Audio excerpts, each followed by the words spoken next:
Welcome back to the Musicians Talk Show podcast. It is episode number 114. I'm one of your two co-hosts for the day, Dallas Dwight. And I'm Matt Totley. What's going on, Matt? How's this virus treating you over there?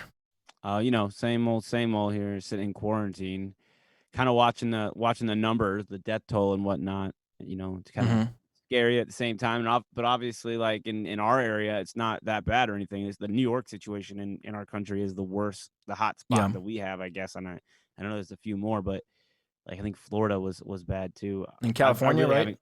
What? California as well? California they locked up quickly, but they did have, they had an outbreak. Obviously it's everywhere. The virus is in every state, but I'm just talking about like the more serious ones. California actually, like, they were one of the first ones to like lock their doors up. That's good. But yeah, it's kind of a scary thing, man. But yeah, I'm not really trying to like follow it too closely. Yeah, just kind of doing what I'm supposed to do and leaving it at that.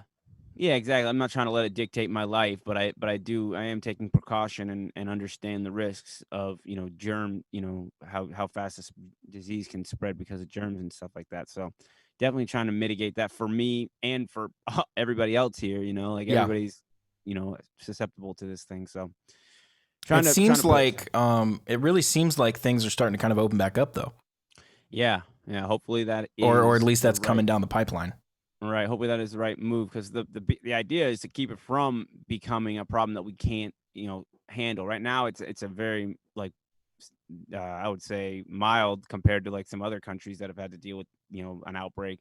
But we've kept it low numbers where we haven't completely overwhelmed our, medical system. I think New York is a different situation. They have the worst. I'm pretty sure. I don't know the numbers exactly, but they had a bad outbreak in the very beginning and have probably had trouble wrangling it. That's got to be right. Once it's out, it's out. You can't. How do you get it back in? Yeah, and I imagine New York is just cesspool for disease to begin with, I think. Exactly.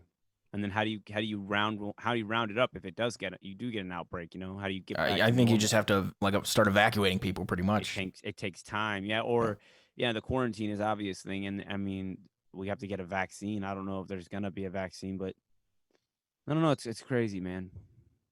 And I still hear things coming out all the time about like how this disease is spread, like some new interesting things about how this disease is spread, like for like 30 seconds in the air or something like that. It can be, like if you're around somebody in the same room with somebody for 30 seconds who has it, apparently, you're breathing their air, you have it, you can get it. I mean, I think that just goes along with the moisture droplets, you know what I mean? Like just microscopic moisture droplets, right? I don't know. But like when you keep hearing new news about how this thing's spread and we're this deep into it, it's kind of alarming. I'm like, damn, like we still don't understand it. Like we're still trying to figure out what we're fighting here, what we're all. I mean, obviously quarantining and self-isolation is the answer to it no matter what, because you can't spread something if you don't, if you're not meeting with people all the time, right? So I don't know. Yeah. Yeah, I also saw that even once things start opening back up, the best thing you can do is kind of still self-isolate for another 2 to 3 weeks. Just get a gauge for how it's going, because it could flare back up in an even more terrible way. Right. So you don't want to be just out there going nuts as soon as the doors open. Let other people go out there and figure that out for you while you sit back. And even when you go out there, just keep washing your hands. Don't touch your face. Keep practicing that stuff that they taught that it was like early on, and then eventually it's got to full quarantine, but we're still washing our hands. We're still not touching our faces, because the idea is that you touch a surface with it, that somebody else who has it, their moisture on their skin, obviously gets on the handle or whatever. And then you touch your face and then it's in your system, Yeah. I don't think you can get it if it's just on your hand or anything like that. But I think once you touch your face, so that's the scary part of it. You keep washing your hands and don't touch your face. Yeah, that's interesting. Anyways, pretty obvious stuff at this point, but yeah, I've always been good about washing my hands. I will say that I'm pretty. I think most people probably consider me germophobic, at least to some degree. I'm not crazy, but you know who else is germophobic? You'll find this interesting. Howard Stern is, and Howie Mandel as well. And yeah, exactly. And they were both on a podcast. I mean, not a podcast, on his show, on Howard Stern's show. And they were talking about it, and that's how I got to hear about it. And you know what Howard Stern said? He said he used so much hand sanitizer that he started getting warts on his hands, and it's because of his immune system basically, I guess, stopped working because there's so much hand sanitizer it didn't need to work or whatever. Hmm. So then warts started popping up. He was susceptible to warts essentially. Interesting. We got isn't that crazy? Yeah, I definitely don't use that much hand sanitizer. I do not like hand sanitizer very much. Me Part neither. of me, like, I do not think hand sanitizer is a substitute for washing your hands. And I can It's not- feel that in my brain. So, like, if I have really dirty hands and someone Yeah. gives me hand sanitizer, like, I would rather just wait until I can wash my hands. Like, Right. Well, it definitely would kill any topical germs right on top, right? Hand Mhm. sanitizer is like an alcohol. It like wipes out shit like that. So it takes out the moisture and it can't survive. When you wash your hands with soap and water, you definitely scrub more. I feel like you have like a full Yeah. end and you maybe you're more thorough. I don't know. When I use hand sanitizer, I try to get it in between all my fingers and like all around complete coverage because I know what it does, and how it works. But yeah, I don't know. Just it doesn't get your hands clean, but it'll kill germs. It'll kill Right, anything right. that's alive. Yeah, so it's not Yeah. necessarily clean, but at least Yeah, it's just like a mental block, like putting on hand lotion when your hands kind of feel dirty. yeah. That's what Lotion is that's not what the it kind of same. feels like to me. Where I feel like I'm Lotion, putting a film over my hand that traps the badness in, you know? dude. Lotion is such a weird feeling. I don't know how you get anything done when you're constantly putting lotion on your hands, but I know people who do it all the time. Uh, like, don't you get it on everything? Like, is it on your keyboard? Is it on your Yeah, iPad? I just put on like one squirt of this lotion that I use right when I Yeah. get out of the shower. Yeah. And that usually keeps me from being too crazy. It's probably And- a good time to do it anyways, because right after you get out of the shower, your skin's all moist and Yeah. everything. Anyways, But yeah, you can't go like texting immediately or anything because then you just How have about grease playing all over your guitar? phone. Have you ever tried playing guitar right out of the shower? It's kind of interesting. Probably, yeah. I don't remember anything about that. But playing guitar with skin's too lotion on your hands spongy. is weird. Your skin's too spongy. It's not good. Like especially if you take long showers, whatever, and you really soak in that water, your fingers become, how like you can get kind of pruny Yeah. sometimes, and even just a little bit, But that feeling when you go to play guitar does not work. Hmm. It's terrible. I learned that early playing guitar. I was like, well, can't get out of the shower and then go play guitar. Yeah, I don't recall that ever being a thing for me. Yeah, I don't know. Maybe I was just eager to get out of the shower and play something that I thought of and realized, okay, well, I need to let my hands dry first. That makes sense. Well, what Yeah. else is going on? We had a couple topics we wanted to discuss. Yeah. You've have you heard of 6'2" Rodriguez? I had never heard of him, no. Okay. But I so read it's- through the first paragraph of that thing you sent me. Yeah. So here's his whole basically thing is that he was a American singer songwriter from Detroit. I like how my brightness like brightened up my screen a whole bunch. Turn that down a little bit. But American singer songwriter that never really reached any kind of success. To keep him supported. Actually, he was like had a job in Detroit or something like that, just slaving away or whatever. And then somehow comes to find that his record is huge in South Africa, Mhm. and he has a huge fan base. But they've all been told that he died, and he was gone. He died a legend. He died at the peak of his career. You know what I mean? Like it was like the whole thing, the whole sob story, the tragedy. They sold these people in South Africa over the radio, is what I believe it was. What's his name again? I'll look it up for the fine people watching on YouTube. 6'2" Rodriguez. So SIXTO. And then Rodriguez. And it's just super interesting because you know what happened. Like he's said to have sold more records than Elvis Presley in South Africa, which is Mhm. crazy to think. Yeah. That number is astronomical. And I don't know if that's true or not, but it was incorrectly rumored that he had committed suicide shortly after releasing his second album. So he was a legend over there. Like once, let's say, killed him off over there, like I think that even made it more like these people were in love with this guy. It's just interesting. You know what I mean? And there's how I found it was as a Netflix documentary called Searching for Sugar Man. And I found this a long time ago. This wasn't like anything recent or whatever, but one of his songs popped up in my head, and then I thought of myself, has Dallas ever heard of this guy? No, I need what's that Netflix documentary? Searching for Sugar Man? That's it. Yeah. So that was his nickname, I assume. It might not have originally been on Netflix either. It says here that it was a Sundance Film Festival hosted the premiere of it. So it's a documentary. Now, what were you saying when you texted me? You said something about his manager screwed him. Well, I said the record label screwed him for sure. Like they must have, once they recorded him, they must have sold it all over the place. It was doing well in South Africa. They probably never told him about it so they could keep the money. You know what I mean? They were like, okay, it's doing well here. Let's just don't even worry about it. He's not going to South Africa. You might, whatever. Who knows? That seems weird. It does, right? Like it just seems like to me, it feels. It seems like there's a deeper story there.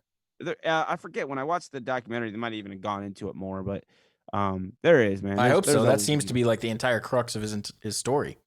Without that, Well, it's he not a went to- very interesting Well, story. now in 2015, as late as 2015, that I saw he was like still doing tours and stuff. Like he's still out there doing it. But he went over there and he's like just had to, he played a show and was a legend over there. They couldn't believe he was real. They couldn't believe he was back. I like how too on the Wikipedia page it says other, also known as his aliases. Rodriguez, like so Rod one first name Rodriguez, his last name. That's one way he's known. Sixth Prince, they call him the Sixth Prince. And also Jesus Rodriguez. Mhm. So somebody just threw Jesus in there as well. And it's interesting how when somebody dies, how their fame and their whole legendary status increases. Like, especially when somebody loves their art. You know what I mean? Like if they love what they do and then they die all of a sudden, Kurt Cobain, it's that, you know what I mean? And you have always said that Nirvana, you think Nirvana's overrated, whatever, right? Think about the death status, the status of Mhm. what happens to a music when somebody dies, and can't complete it. Sublime, and for instance, which I love that band, but I didn't know he was dead for for a long, long time. Yeah. I didn't know until just now. So there you go. You didn't know that Bradley Noel was dead? No. Or 6'2" Rodriguez, are you talking about? Bradley Noel. Oh, I didn't even know that was his name. They go on now with the guy named Rome. He sounds a lot like him. Nice. Does a good job, plays guitar, and so they got it's called Sublime with Rome. The family wouldn't let him call it Sublime, so they call it Sublime with Rome. Yeah, something like that. But anyways, that's an interesting little documentary if you ever want to, read up on it. Yeah, I have so many questions. How do you not know that, for one? And how do you not know people think you're dead? And I just have a lot of questions. Yeah, and this is from an older time. You know what I mean? This was not like anytime recent. Like he recorded let's see, when did he record? 1967. Okay, well that makes a little more sense then. So he recorded then, and then only like in the last let's see, it was, I'm trying to figure out when he figured out, like 2013. I'm trying to find out when he actually like found out and when he came back. It would probably have something to like somewhere around the time of that documentary that came out. But anyway, so he found out and then like tried to capitalize on it, tried to catch up on all the things he missed out on. Obviously, went over to South Africa, played a huge ass show. Could you imagine, dude? Could you imagine being a legend and not knowing it? Imagine working in some kind of dumb job in Detroit, Michigan. Yeah. Like, I guess Cars or something. Yeah. Some guy, I think it was like his daughter or his son or somebody found this, whole thing and whatever, and was like, no way, like he's alive or whatever. It was crazy. That's insane. Yeah, I definitely hear the Bob Dylan likeness in there. There's a couple other ones, Cat Stevens. There's you can hear it, man, and it's good. It's undeniably good. I love it. I think the songwriting's amazing. Yeah, that's just so weird. Check out the documentary, dude. You dig it. You dig it. Searching for Sugar Man. Yeah, I'll have to add that to my list. In 2012 was the Sundance Film Festival that it was premiered in. So that would have been like around the time where he probably figured out that, so that was only just recently, Well, I'm sure all these questions are answered in this documentary. Yeah, I'm sure they are too. My memory's not serving me good. It's been a while since I watched it, but I'm probably going to go watch it again. It was mind blowing. I couldn't believe it. I was like, this guy had what everybody dreams of having as a musician, but just in one select area where they played it on the radio. And that's, in South Africa, I imagine they don't have much more than the radio. They probably have CDs and stuff, but they're probably hard to come by. No, South Africa's pretty well developed. It's mostly white. Oh, is it? I don't know. It's an interesting part of Africa for sure. Yeah, well, even in the 60s, though, and Cape the Town. 70s and stuff, it would have definitely been, radio dependent, and they made him a superstar basically over there somehow by good promotion, whatever it was. And maybe it was even the fact that they said he was dead. Maybe that was part of the thing, tragically killed himself, and then everybody was like, oh, and then they listened to it and they're like, oh, it's so good. Who knows? I don't know. I don't know what makes somebody super famous, Man, Cape Town looks sick. Huh? Cape Town, South Africa. Yeah. Is that nice as fuck? Yeah, let me send you this link. Well, yeah, really interesting story, interesting guy, and they interview him and talk to him about it all. And he just seems like in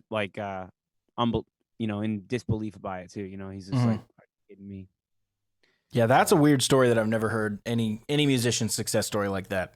Can you hear? I mean, could you imagine? Could you it sounds like It just sounds fake. But the only thing I can think of is the motive behind it is the record company's making the money behind his back. And so they just fake his death. They say, now he's dead. So we're just gonna, and then he is none the wiser. It just goes back to, sorry, man, record didn't sell. Goes back to work. And they're like, all right, well, as long as it doesn't make it over to the States, as long as it stays in South Africa, he'll never find out that he's famous or something. I don't know. I don't even know how you would keep something in South Africa. How does that culture and how does that somebody who's so legendary in one country not make it out? You know, maybe it was, you know, I don't know. Seems crazy. How does he not know? How does like one person from South Africa not come to America and go, you guys don't know who 6'2" Rodriguez is? He's like the best ever. Killed himself after the second record though. You know, whatever. Just like tells them the whole story, and then that spreads. How does it not happen? Because it's good. Like I listen to it. I like it. I think it's good. It doesn't say on the Wikipedia. I mean, the big question is why. Why would be to hide the royalty money. Yeah, but you're assuming it's the record company keeping assuming. Stuff from him. And it might, I don't know, it might be even. I'm saying how does he not know?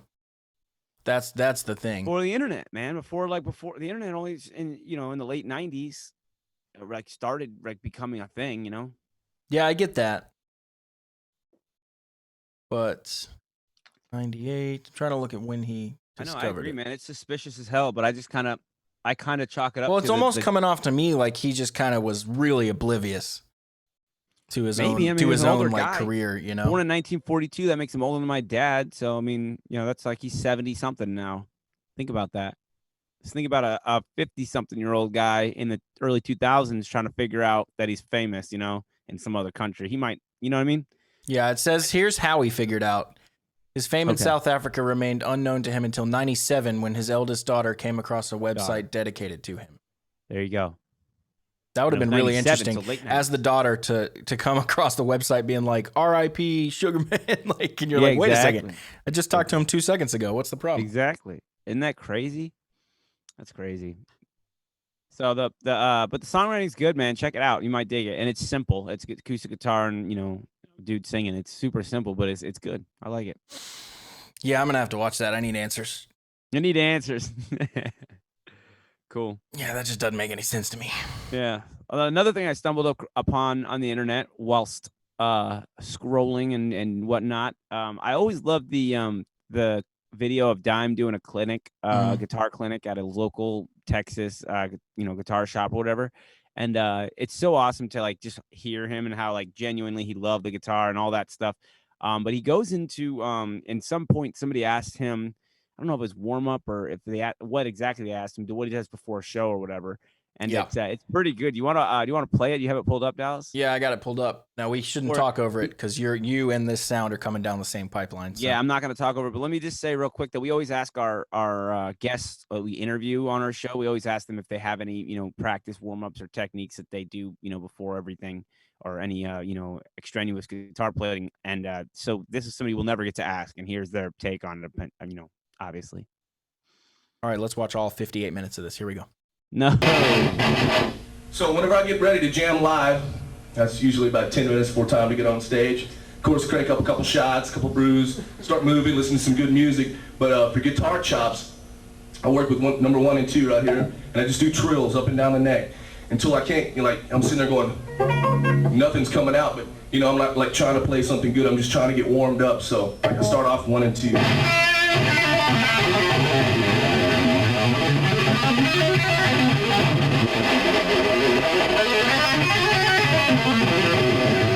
Just keep on going until it's like, nothing's coming out, but you just got to strain it one time, get the blood flowing. Go to number 2, double hell.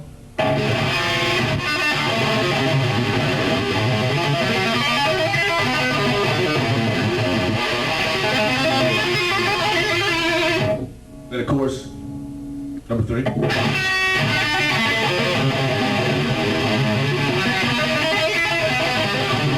And so on. For the right hand.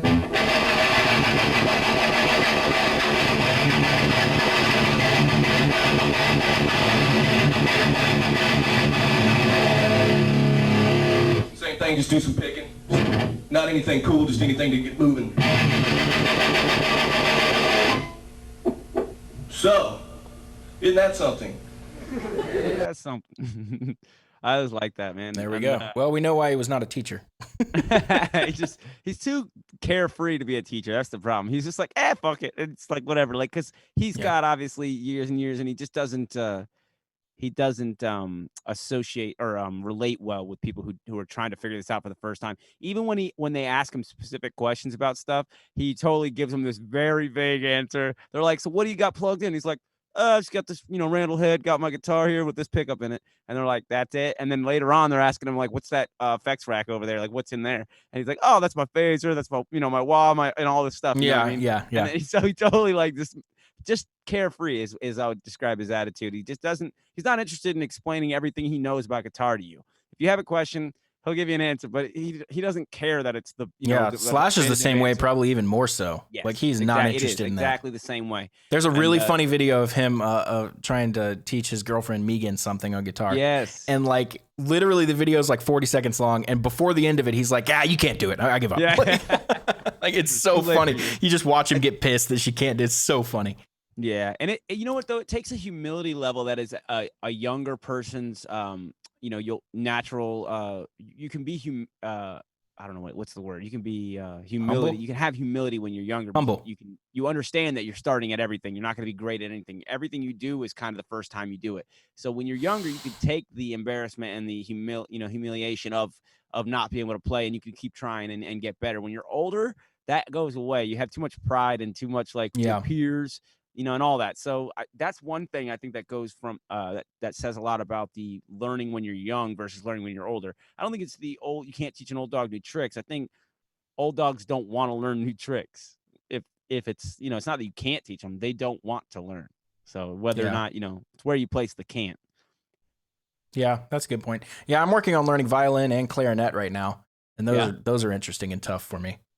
Also, probably worth saying, the association from one instrument to another is easily transferred. You know what I mean? It's definitely a leg up. Yeah.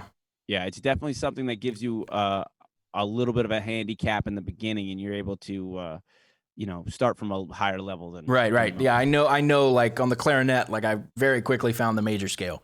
You already know rhythm. You already know quarter notes, eighth note. All the breakdowns and time signatures and stuff like that. Just think about that. The key signatures. All that stuff. Mm-hmm. Scales. Like you understand music theory alone. I guess that's where it is. The music theory transfers from instrument to instrument. Yeah, because that's not. Yeah, because it's the same 12 notes. Exactly. At least in the Western music. And there are new things about each instrument in music theory. Like you'll learn, a different like scale on this instrument versus. Like it was fascinating to me to really understand. Like I always knew the violin was tuned in fifths, but to understand what that means for your fingers, right? It's like why wasn't the guitar created this way? Because what that means is in guitar we have to use different shapes across the strings because of the way it's tuned. On the violin, you literally use the same shape the entire way across. Yep. So you'll go 1 2 3 1 2 3 1 2 3 1 2 3 done. Scale a lot done. like the piano. A lot like the piano, how it's a major scale on the white keys. You play directly a major scale on it. So you're C major, but yeah. Yeah, but it's a major scale, period. You know what I mean? Like, well, you can't just start on any white key and play to any other white key. That's not going to be a major scale. But if you play from C to C, it will be. Correct. Okay, right. But what I mean, though, is that they are all in a scale where the guitar is not in a scale. It's barely a chord. It's an E if you play like an open, but there's not. Yeah, E minor 11, I think is what it is. Huh? E minor 11 is all the open strings. So it's E minor 11, which is not a useful chord in a lot of. Doesn't sound very good with the open strings. If you bar all the strings up, like on the 7th or 9th fret, it sounds kind of jazzy and cool. Right, you get kind of some interesting stuff. But yeah, just all the open strings, it's a little wonky sounding. Yeah, and we all, I mean, as a guitar player, we know what an E minor chord is. You know what I mean, or an E major chord, either one. But it's just adjusting 2 or 3 strings. So versus the all the way open. So yeah. But it still requires. That's interesting that the guitar open makes nothing like unless now there are open tunings like open D tuning and whatnot like people use and write songs on. But why is E standard? Why is E standard the way that's the standard thing we play on? I don't get it. Yeah, it's just how it was made. Yeah, you're right. I don't know. I wonder if it has something to do with the range they pictured the guitar fitting in. Because like imagine inventing an instrument. The first thing you'd consider is what range should it be in, right? Like if you're trying to fill up a most of the time an instrument is best used when there's a group of people, right? There's multiple instruments involved. So when you make a guitar and you look at like a lot of instruments, there's several sizes of everything. Like there's violin, there's sizes of saxophones, sizes of flutes and stuff like that. So when you design an instrument, like you must and a specific one, like a 6-string guitar, you must have something in mind for it. But it just seems so strange, and then also such a popular instrument that everybody seems to play. Yeah. It's crazy. It's a very unique thing that you wouldn't consider, that I don't think most people would think would be a smash hit. Yeah, that's a good point. It's also, well, I mean, it comes from lutes and stuff, which are medieval. Right. and It's just a modification of a lute instrument, basically. But exactly. yeah, it's interesting that piano. I understand. Piano's pretty easy. You just hit a note and there's some sound, and then you hit some other notes and you got some sound.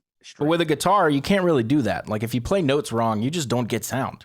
Exactly. And you have to, and you're in charge of holding that note with your finger just right with the pressure of your finger. Whereas like a piano, it's just a string that's tuned, and then a mallet strikes it. So when you hit that button, it's connected to a little hammer that hits a string in the back of a piano. So I feel like that's less technique involved, like just to strike a note. So with a guitar, you have to hold your finger in the right spot behind the fret, and you have to hold it with the right amount of pressure. If you hold it too much, you bend it a little bit, you're out of tune. So there's a technique involved, I think, and understanding, and then also the striking of the note. With a pick, you're manually striking it rather than a mechanical hammer hitting it connected to a lever. Seems a lot less room for error. Yeah, and also one nice thing about the piano is there's only one place to play each note, where on guitar that's not the case. Yeah, you slide up on the keys a little bit, but that's I think that's more of a just to get to the next notes, right? No, I'm saying like a C4 is only in one place. Oh, where on guitar, like you can play a C4 in multiple places, C5 multiple places. Right, exactly. That's true. It does. The guitar goes over itself a lot. Yeah. That's interesting, huh? Anyways, I don't know how we got off into that topic, but we talked about maybe the clinic. We were talking about technique and stuff like that. I don't know. Anyway. Yeah, warming up's important. I don't do it as much as I should. Yeah. But I was gonna say, that's what fine. do you do before a show? Usually nothing. Usually I just I mean, most of the time I've played that day before the show, but I don't play that. But I'm not like usually I will have changed strings and spent a couple minutes dialing that in, but yeah, I don't sit down and like go practice. We kind of design our set list to be its own warm up in that way. Yeah. Yeah, that's smart. We've seen some of our favorite artists do that, So it's a smart way to get the vocalist, warmed up and bring him into the full thing too. Vocalist. Yeah, and instruments too. Like we used to open with Treasure, and we found out that it never sounded very good. Huh. So we switched that with Learn to Fly, and now we put Treasure kind of towards the end. And Learn to Fly is easy; anybody can play that. So. Right. Yeah, I would say that I have a stretch that I do now. Ever since I saw that Nita Strauss interview. Yeah, I do want to start implementing that for sure. I do that pretty good now. Especially like before I'm about to do like something really strenuous. If I know I'm getting ready to like record a part and I want to make sure I get this right, I want to make sure I'm nice and limber. I stretch my hand out pretty good, that's just a great exercise. If you guys haven't checked that out, go on just search Nita Strauss hand stretch, and I'm sure it'll come up. It got to be like the first thing that pops up.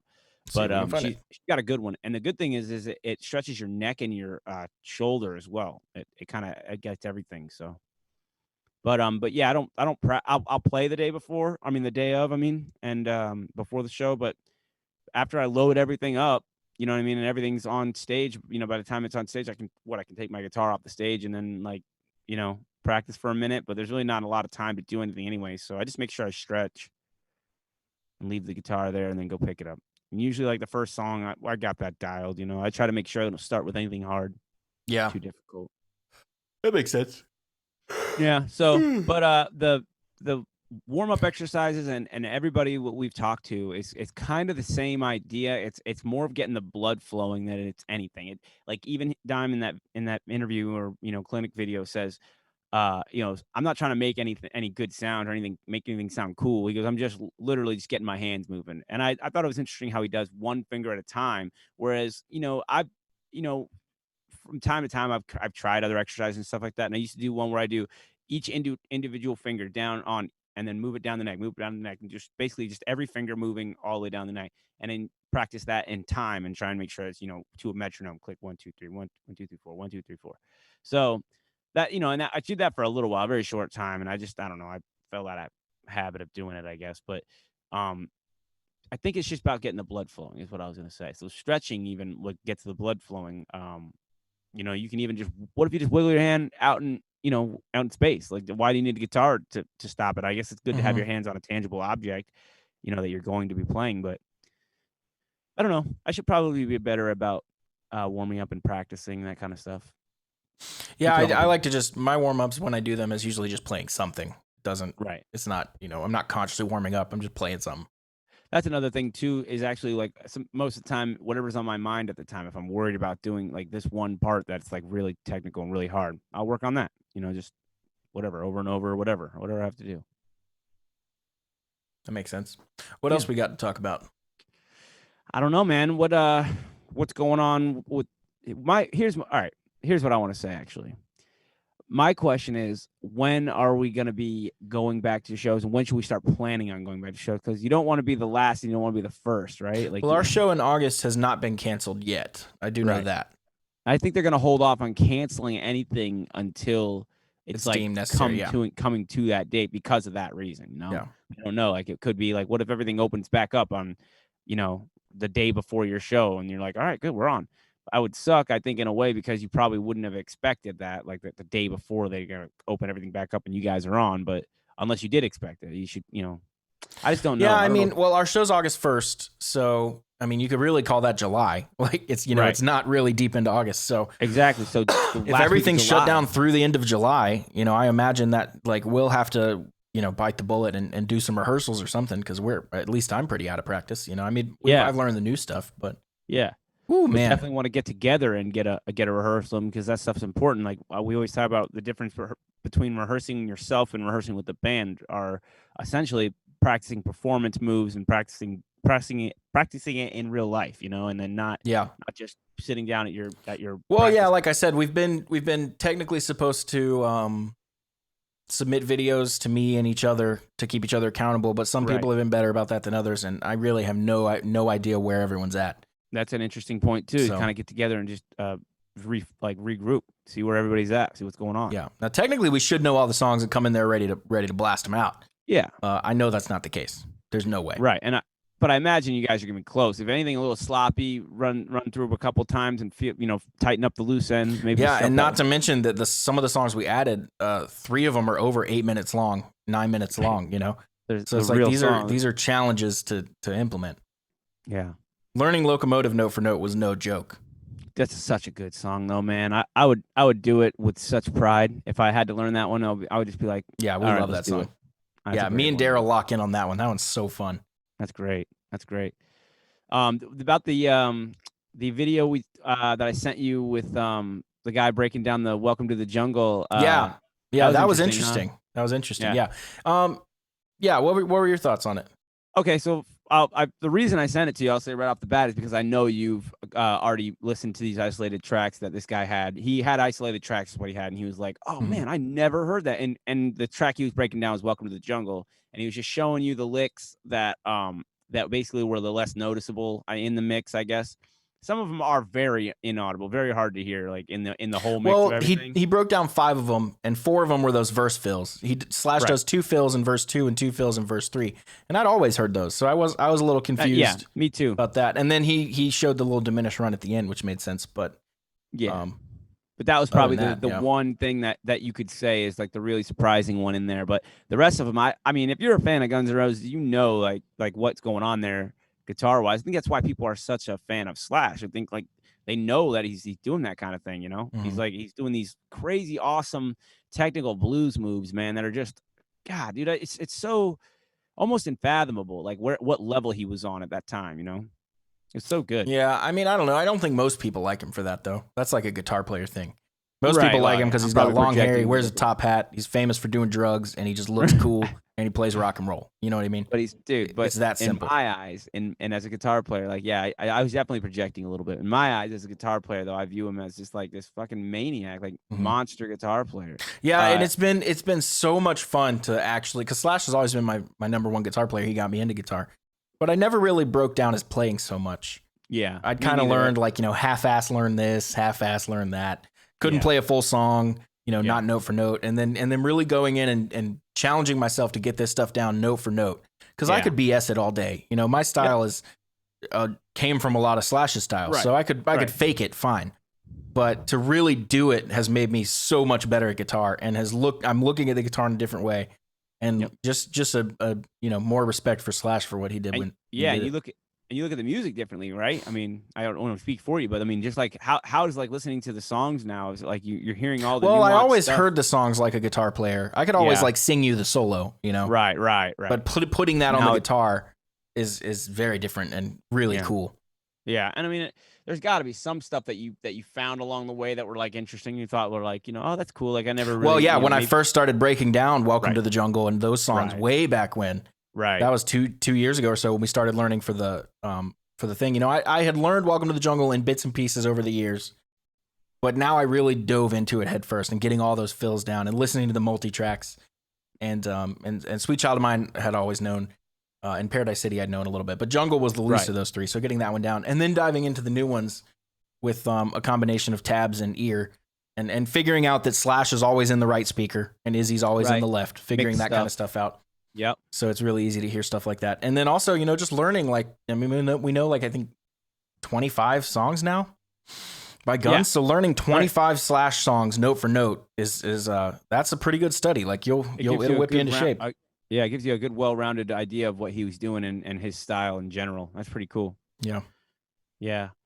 I don't know. Yeah, I always find something interesting when I actually learn to cover a song because I mess around with riffs and stuff like that. Like you were talking about early. Like of course it's your favorite band or whatever, so you're gonna like learn a couple licks here and there, just fucking around on the guitar. But that's never been my primary objective. I don't think it has been either of yours to learn every song by anybody or anything like that, or like that's not my objective as a guitar player. But when I want to do something, I can learn how to do something. It's interesting. I just thought of this metaphor.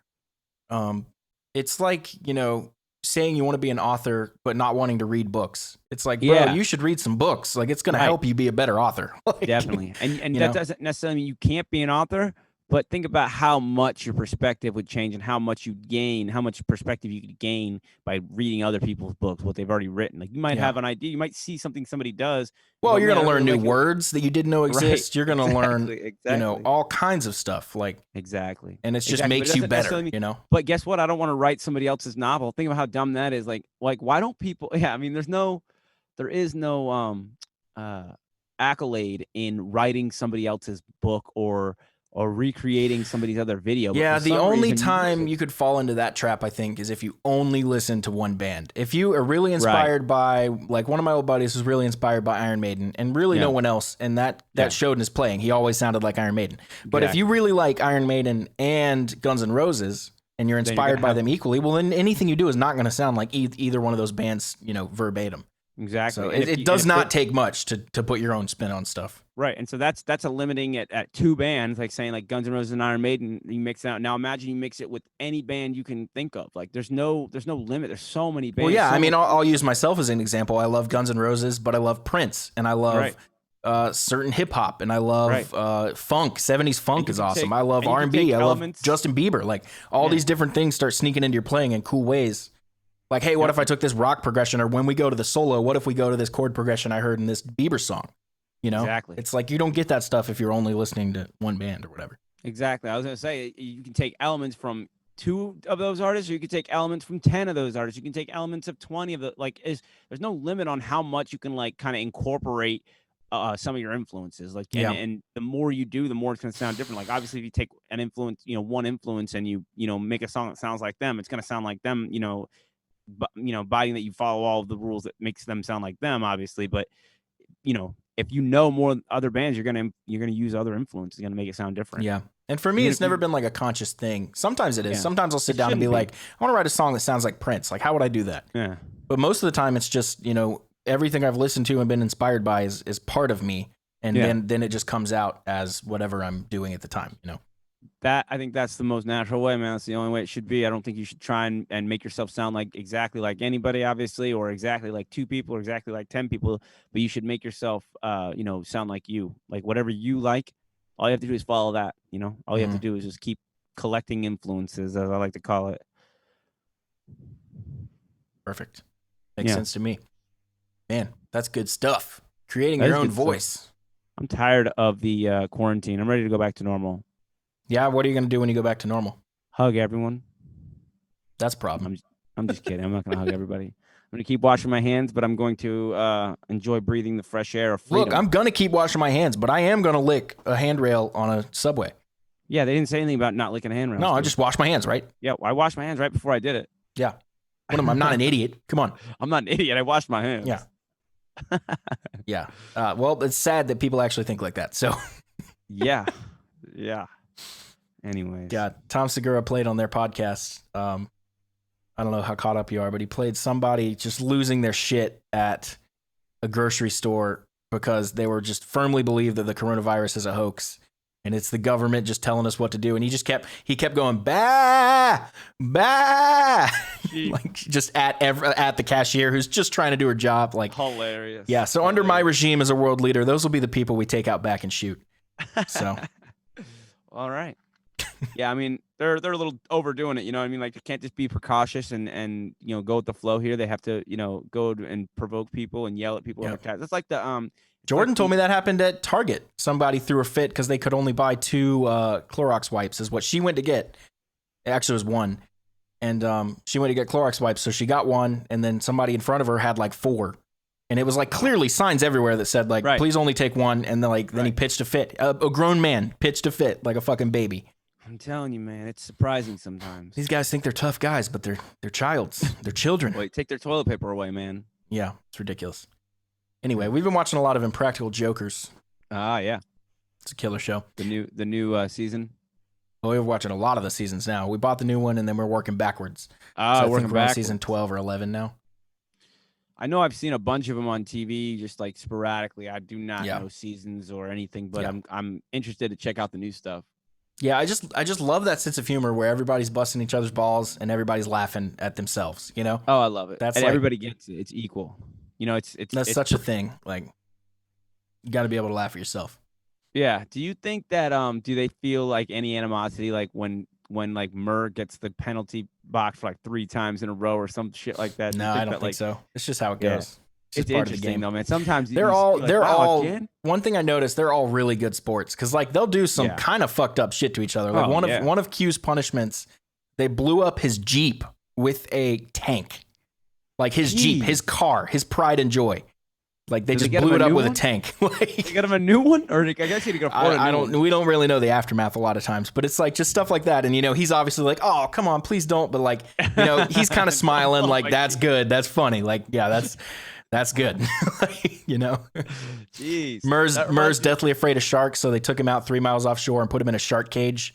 And made him like the key that is at the bottom of it, like just that kind of stuff, like like they play on their biggest fears, or they pretend to drive off, like that reminds me of like on the show Top Gear, the car show. I saw like 1 episode of that. Yeah, I liked it as background music. Yeah, it's like a long ass year, like years and years of that show running in the UK. But there's 1 episode where they had to they do always use dumb challenges where they had to start a big tractor trailer. They call them a lorry in the UK, but they're a tractor trailer and they on a hill. They're on like an incline, and the challenge for everybody else just had to start on the uphill like normal. This one guy, they took his pride and joy drum kit, his fucking badass like super expensive drum kit. They put it right behind the truck. So we like to add a little bit more pressure to you. So just so you know, like that your drum kit's back there. Don't fucking like let it roll back. Because that's the thing. They're hard to keep from rolling back when you're on an incline. Mm-hmm. So he ran it over. Just spoiler alert, he ran his drum kit over. That's hilarious. Oh, dude. It was funny, but also like I felt bad for the guy because if it was my fucking guitar, dude, like imagine your gold top back there, Dallas. Mm-hmm. Yeah. Would you fucking be like, nah, game over, put it in park, game over? Well, it's different because that would never happen because I wouldn't have like that kind of thing. You know what I mean? You don't have that kind of friend. Like with them. No, it's not that. It's just like that's such a different scenario that I would be in life that I probably wouldn't have a gold top. Like you would be worried about a $3,000 guitar. Yeah, if I was in that situation, it would be to the point that like I could easily replace it or have others or Yeah. stuff like that. So Yeah, but there's some stuff, man. Like, I don't know. Like, even though my guitar, I could still go buy another one. Like, my guitar is my guitar. I feel like, like I've gone to like battle with it or something Mhm. like that. It's weird. It's like I've done some crazy shit with it. yeah. I got lots of pictures of me with it. It's like I don't know what it is about it. why Yeah, it makes me I feel some attachment to my guitars, but I've never gotten so attached to like a specific one. Like I love them, but I also have a lot of them. And So if your gold top was back under those wheels back there, and they were like, "All right, Dallas, good luck," and you were rich, doesn't matter. If you, well, like, I mean, I if try actually- my best not to hit it, but if it got hit, if that was for the show, like that was for the show. I'm not gonna bitch. But yeah, it's like I also think of guitars more as tools than like anything else. Like I don't Yeah. imagine a carpenter gets like sentimental over his hammer. Like it's just like You'd be it's just a tool surprised. that I use. No, you'd be surprised.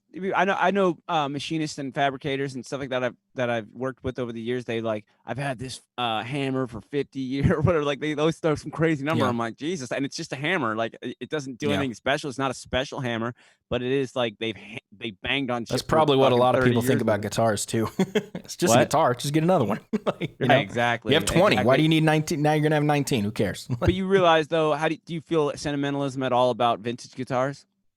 No, I've never given a shit about vintage guitars. Yeah. So The there you only go. thing, You the might- only you reason a might- guitar would mean something to me is because it was sentimental to me. Yeah. So you're just it's interesting. I've always found vintage gear to have a certain aura or something like weird feeling to them. They just have Yeah, I've It's like never, they've seen I've a never. I lot. mean, I've never been around it enough to really have a strong opinion, but I've never Right. cared to either. Like it's not Right. that does not allure to me at all. yeah. It's kind of I like, don't all know. right, how this one's from the 50s? Cool, mine's from the 2000s. Let's fucking play. Like like I don't really care that much. Yeah. There's subtle differences to old stuff to new stuff, but for the most part it's just the way they were made.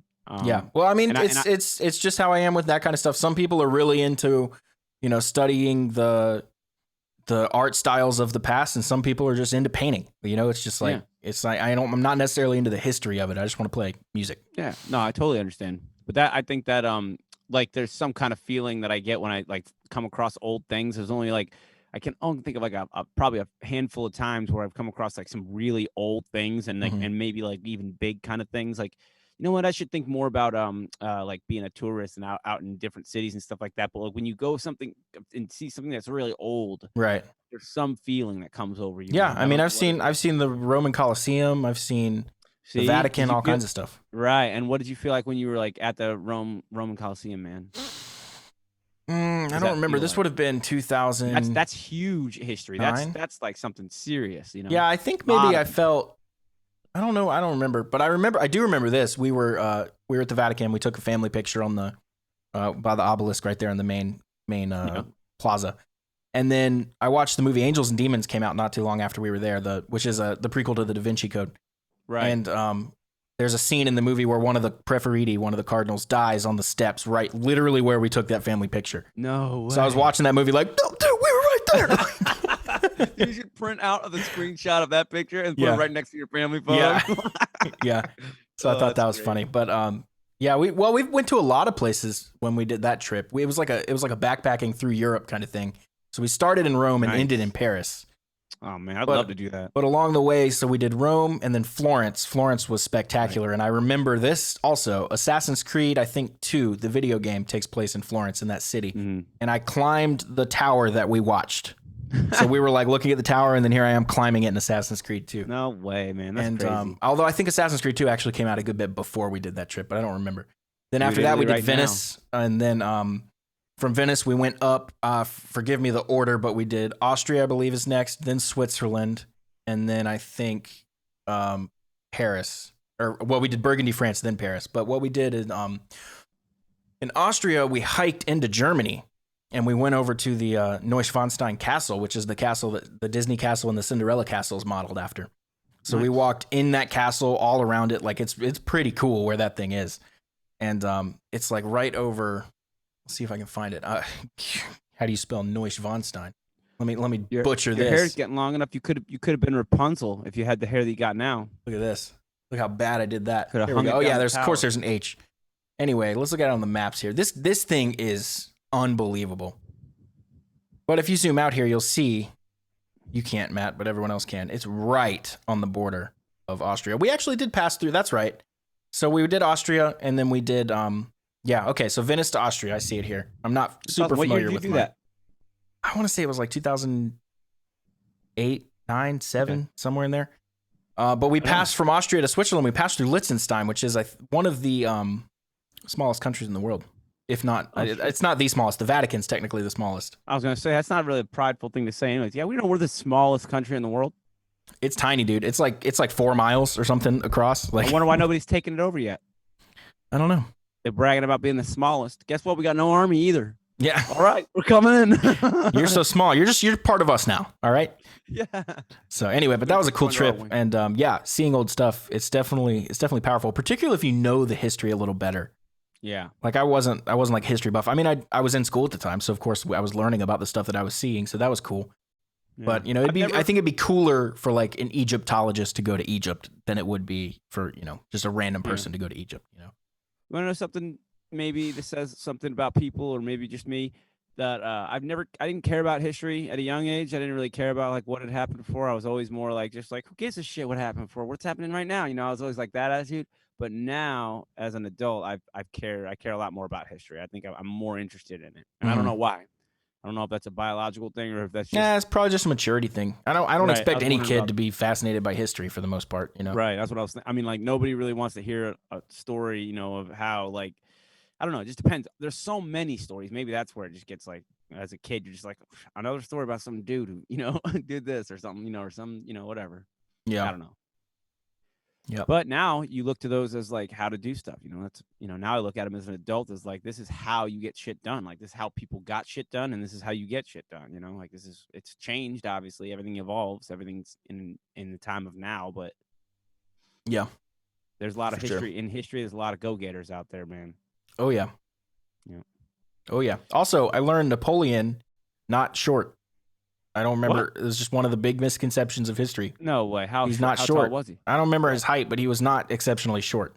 Really? Yeah, I forget how that got started or whatever, or why that's a thing. But Maybe somebody didn't like him. granted, I haven't verified that, but I heard that from what I remember to be a reputable source, but I don't remember where it Okay. was. Well, So who knew? anyway, history I fact don't for the really- day. I could really give a shit about Napoleon's height. Yep. I like Napoleon Dynamite. He's cool. Cool. Yeah. Well, that says a lot about you. Gosh, gosh, it's the llama's name Lisa. Lisa, or- that's what I was thinking. I think it's Lisa. You're such a tard. or I've whatever only he I've said. only seen that movie one time. Dude, I've seen it a couple times. Dude, it's so fucking funny, man. I don't remember it being funny, but I might find it more funny now than I did then. Want to see me throw this football over those mountains? God, what's his uncle? What's his name? Uncle, whatever. He's like, you're so cool or whatever. So, want to see me get a who? Oh, you want a roundhouse kick to the face while I'm wearing these babies? First of all, no, nobody wants a roundhouse kick to the face Yeah. at all. Doesn't matter what you're wearing. No. Well, with those, no, but if you change shoes, maybe. Yeah, if you change your pants, then yeah, Yeah. then I'll take one. We'll talk. Let's talk. Anyway, All right. well, do we have any other things on the agenda today? We kind of been all over the I place. got nothing. I mean, it's quarantine city over here, man. Yeah. Trying to stay busy. Same. Playing some Yeah. video games, some vidya games. Vidya games, huh? Yep. How's your new podcast doing? The Star Wars podcast. Or the Star Wars channel, the YouTube channel. It's doing Channel, good. Yes, not podcast. It's doing sorry. good. I mean podcast. The new mode. podcast will be the Reckless podcast for the LA Maybe, and that's doing good too. Right. So all good over Good. here. Cool. Yeah, man. All right. All right. I Wrap bid it you up. Are we- all we adieu. early? Any other closing thoughts? No, none. I got nothing. I'm out of empty thoughts. Nice. Same. All right, everybody. We'll see you next week. Before we go, wanted Okay. to shout out to our Oh. Patreon superstars. Yes. We got Miss Rebecca Blackwelder and Mr. Brian Stollard. Thank you guys so much. And if Yeah, you thank you want to guys. donate to the show, feel free to go to musicianstalkshow.com/Patreon. And there we have tons of cool rewards. We'll get them out to you as soon as you donate. And hope to see you guys there. Thank you guys. Thank you so much. Peace.